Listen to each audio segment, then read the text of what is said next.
Hi guys, it's Angie with Fun Endeavors Tie-Dye Lab. Today let's make a Christmas tie-dye.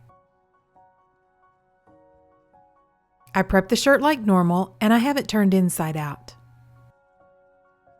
To start, I need to find the middle of the front of the shirt and the middle of the back of the shirt.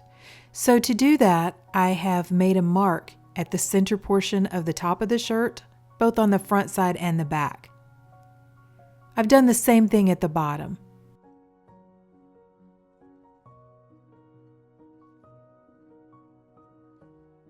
I'm going to grab the marks that I made at the top and the bottom of the front of the shirt and lift the shirt up off the table. Then when I lay it down, that's going to isolate just the front side of the shirt. So right now I have both of the front sides of the shirt right up next to each other. I'm going to place a design on the front of the shirt inside of a circle. So I'm going to use a small container that I have that's about the right size and use that to draw my circle with. Now I'm going to fan fold this line that I just drew and I'm going to tie it with some sinew. I want this area in the middle to stay fairly white, so I'm going to use sinew to try to stop the dye from creeping over a whole lot into this white area in the middle of the shirt. I've also isolated the back of the shirt and just drawn a wavy line on the back. Initially I tried just fan folding the line and tying it with some kite string. However, the line is pretty close to the edge of the shirt, and so it kept buckling and I couldn't get it tied really well. So what I ended up doing is I ended up folding the shirt in half from the hem to the neck of the shirt and just fan folding one of the lines. It's not exactly what I intended to do, but it worked out much better. Then I held all those folds in place with some kite string. The rest of the shirt I just crumpled or scrunched and held the folds in place with some rubber bands.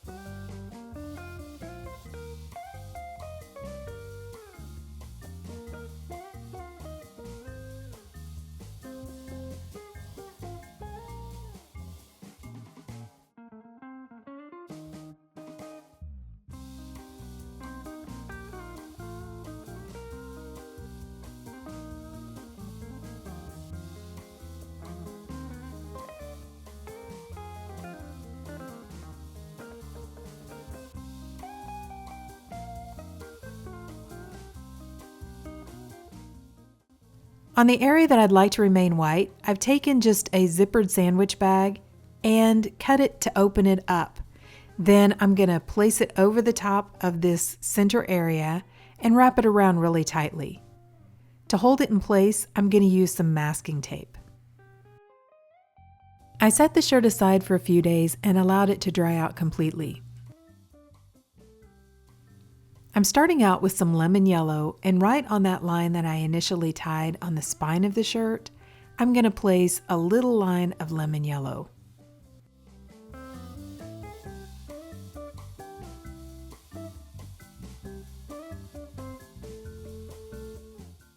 Then right up next to the lemon yellow, I'm using bright green from Grateful Dyes. The bright green is pretty much overtaking the lemon yellow, and I don't mind that too much. I really just am kind of using the lemon yellow as an accent color. I want to use it a little bit more around this circle, but I figured since I had it mixed up, I would use a little on the spine. Then at the very end, I'm going to use New Emerald Green from Dharma.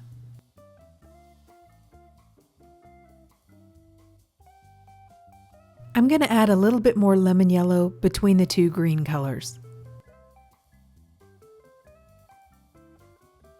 I'm going to turn the shirt over and do the same dye pattern on the back side.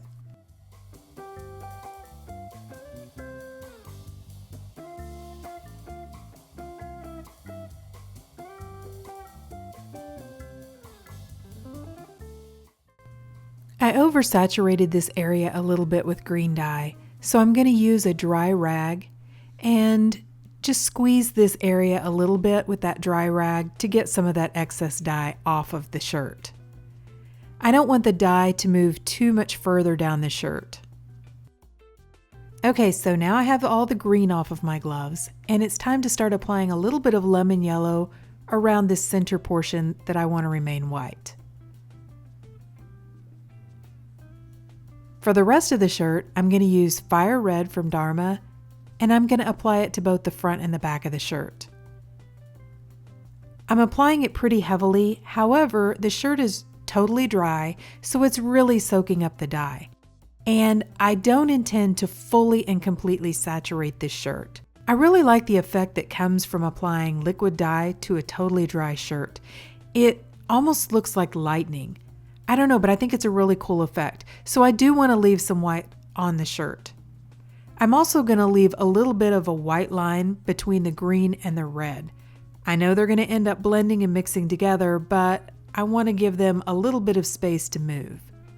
I'm really glad that I've covered the space that I'd like to remain white with that plastic bag. As you can see, it gives me something to hold on to, and I don't have to be concerned about just any little excess spots or drips of dye splattering over into that area.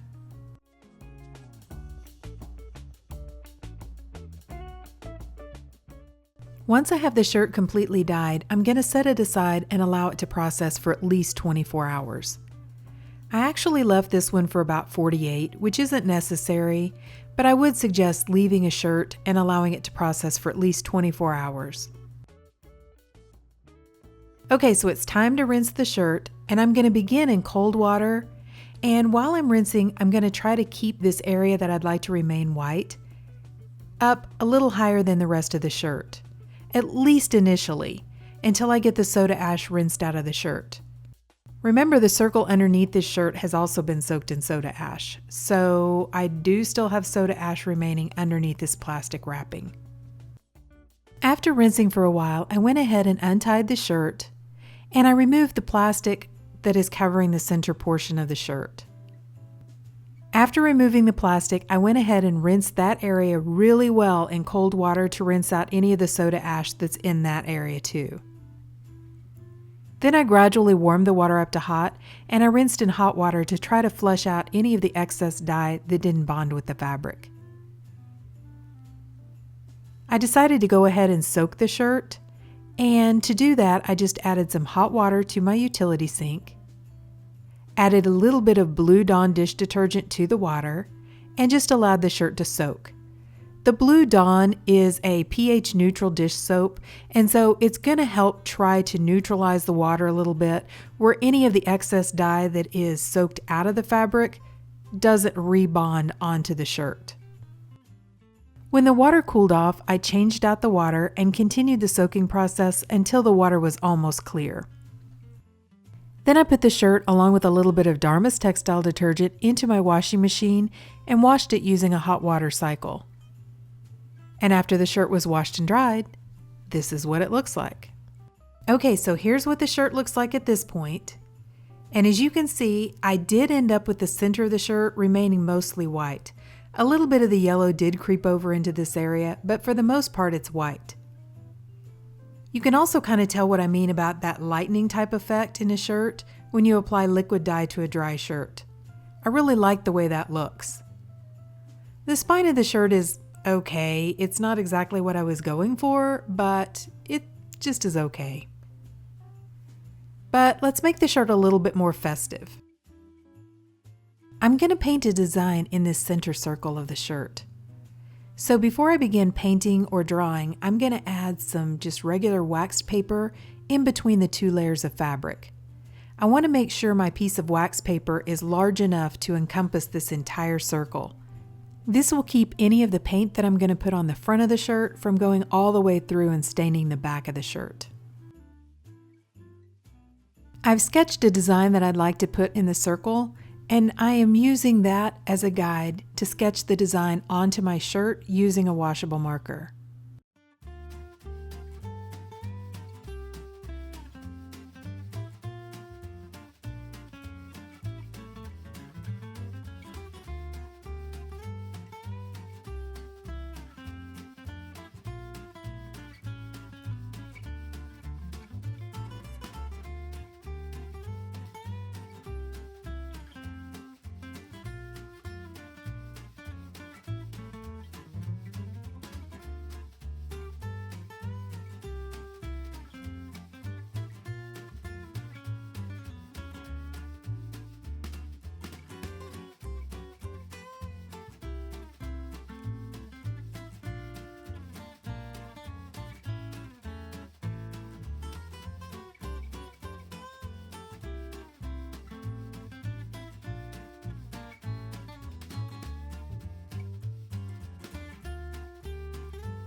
The paint that I'm using is Jacquard Textile Colors. It's a semi-opaque paint, and it's permanent if you either use a textile medium or if you heat set the paint after you're finished with it. I'm choosing not to use the medium. I'm going to heat set this shirt after I'm finished with it. This is my first time using this paint, so I want to just see how well it works. I'm going to do a little bit of experimentation with it. Also, because it's semi-opaque, I added more than one layer onto the shirt just to get good coverage. They make a couple different white colors. The white that I used on this shirt is an opaque white. But because I used the purple marker to draw my design on, I could still see some of the marker through the white. So I added several layers of the white onto the shirt too. In case you were wondering, you can actually paint with dye just as well as you can paint with fabric paint. You just have to add some sodium alginate to your dye and make it really thick, where it's as thick as paint and it won't move. In that case, what you would need to do is you would either need to add a little bit of soda ash to your thickened dye so that when you're painting this area, you are already adding in the soda ash at the same time you're adding in the dye. Or you would need to start with a shirt that has already been soaked in soda ash. You'll still need to have your soda ash present to bond with the dye properly. In this case, since I'm using fabric paint, I don't have to have any soda ash in the shirt whatsoever.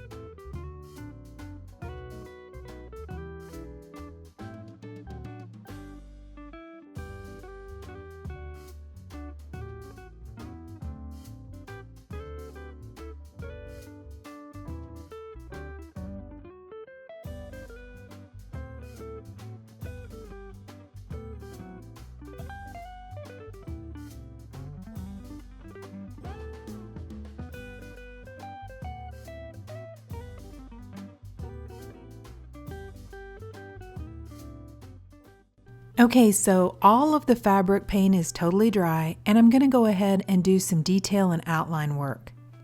To do that, I'm using Fabrico dual tip fabric markers, which I also purchased from Dharma, along with the Jacquard Textile Colors. These fabric markers are not supposed to require heat setting. However, they suggest that if you want them to have the greatest permanence, that you do go ahead and heat set them.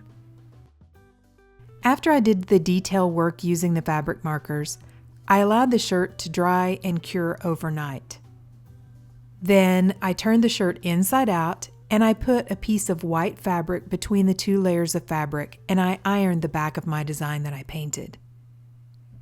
Then I turned the shirt right side out, placed the white fabric over the top of the design, and I ironed it again. I used a cotton setting on my iron and I didn't use any steam. This will heat set both the fabric paint and the fabric markers. Then to remove all of the stray washable marker lines from where I sketched the design onto my shirt, I want to go ahead and wash it one more time. So I turned the shirt inside out and put it in the washing machine and washed it using a gentle cold water cycle with a little bit of Dharma's textile detergent. Then I just put the shirt into the dryer because I wanted to see how well this fabric paint would stand up to going through the washer and the dryer. After I took the shirt out of the dryer, I went ahead and ironed the shirt like I normally do, but this time I didn't place any fabric over the design. I just went ahead and ironed right over the top of the design.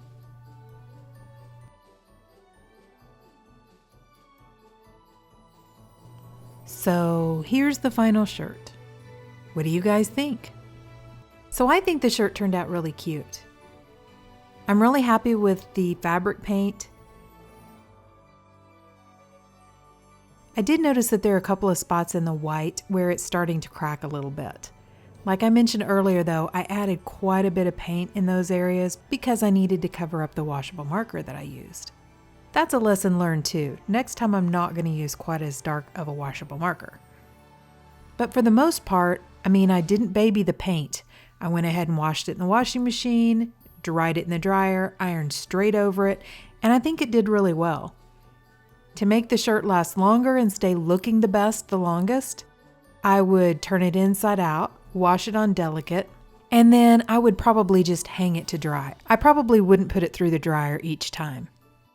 So like I said, I really like the shirt. I think it turned out looking like a really cute Christmas shirt. But what do you guys think? Drop me a comment down below and let me know. And I sure would appreciate it if you would like the video and subscribe to my YouTube channel. Thank you all for watching, and I hope you have a great day.